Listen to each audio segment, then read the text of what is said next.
John Locke said, "It's neither the body nor the soul that constitutes the self." Personal identity, according to him, is founded upon the same continued consciousness or memory. My earliest memory was kneeling between my parents in a room full of people in white morning clothes and catching a glimpse of my aunt sobbing her heart out. Her anguished face and loud, continuous cry kept coming back to my mind as a child.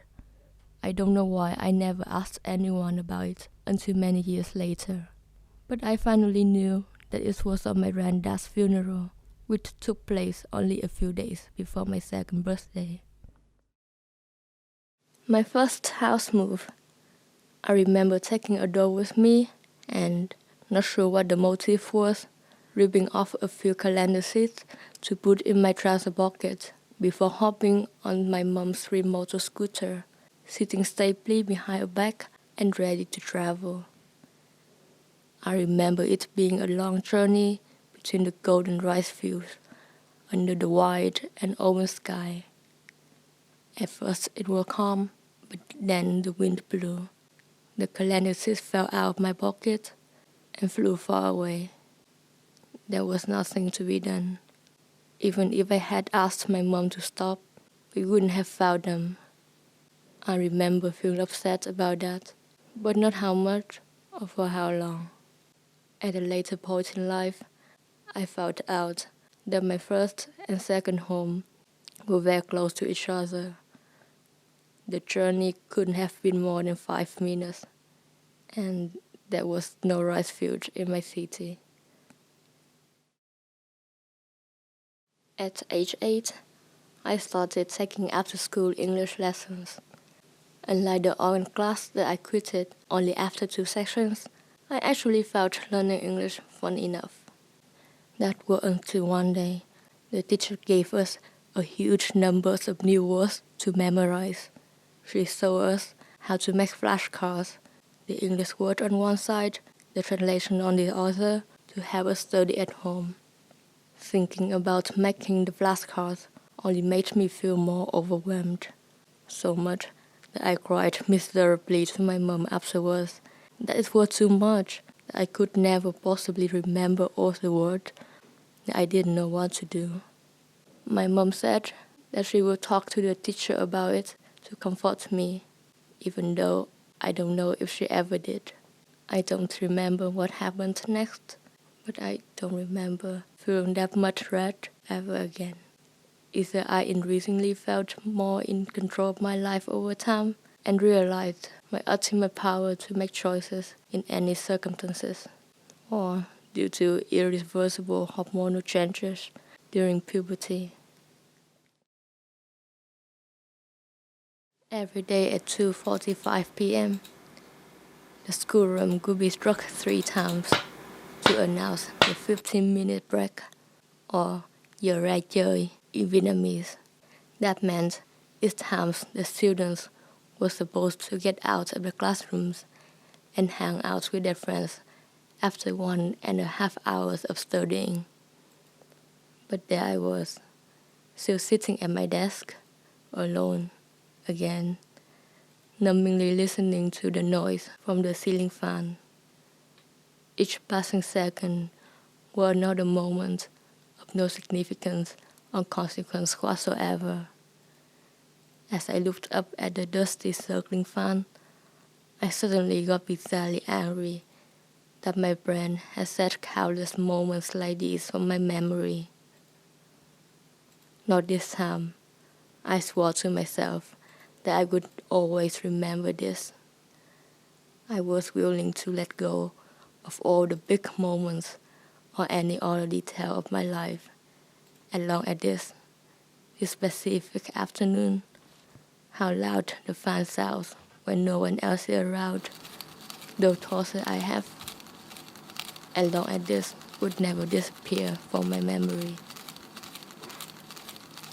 I haven't disappointed my 13-year-old self. I think I remember what she wanted me to. Even though I must say that to me, it does feel a bit silly to rumble about such a reasonable function of the brain. There were a lot of compulsory, national, and regional writing competitions in secondary school. One was about expressing your love for the capital city, which I said that I hadn't visited, and went on to write about my own city. Another one was to raise awareness about traffic safety. I made up a heartbreaking story about an accident that killed a mother and left a motherless child, which won a regional prize. A few people told me that the story made them cry. It shouldn't have been a surprise. There were deaths and stuff, and I was deliberately dramatizing every sentence. But gradually, I started to feel really weird about people shedding tears over something I made up last minute, only because I had to, and without any emotions involved. So I decided that I would never create anything that makes others cry again. Even now, what I refer is people not feeling anything, not having any emotional response to my work. Yes, that is the ideal scenario. I came to England to do A-levels in a school for international students. They put me in an accommodation with all the Vietnamese girls. Inevitably, there were many sections of hours-long chatting after classes. In one of those sessions, I don't remember what were talked about beforehand, but I claimed that one can't remember feelings. One can remember the event. One can know that the feeling did happen. One can describe it, but one can't recall that particular feeling of pain or of happiness itself. The girl I was talking to paused for a moment, touched the scar on her knee. I assumed to examine what I said, and hesitantly agreed with me. Her hesitant agreement strengthened my belief, but recently I read a memoir that makes me wonder if there are people who can actually recall or relieve a feeling from the past, not just experiencing new emotions triggered by thinking about what happened. Just like I often have problems telling whether I like or dislike a juice flavor or a chocolate brand, even if I have had them several times, why many people never have this problem. Perhaps memory does work differently for each person.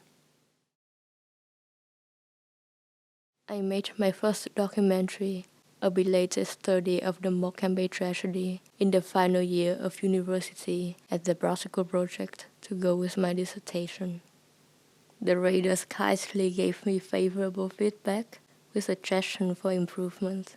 One of it was that I should have introduced myself and my background at the beginning of the film, because it could be confusing to hear a third-person narration with an accent.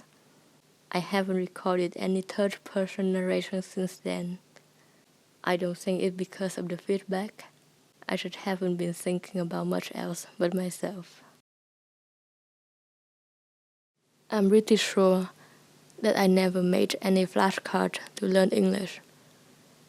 But I spent so many hours in English classes, and a 2-hour lesson with a native speaking teacher cost my parents £20 10 years ago. Sometimes I can't help but feel entitled to the English language even more than my mother tongue, which I acquired effortlessly. Anyway, first, I need to earn enough money to be financially independent. Growing up privileged and sheltered, I didn't know that it would be this difficult. When that's achieved, and if I'm still alive, I will start preparing for my death.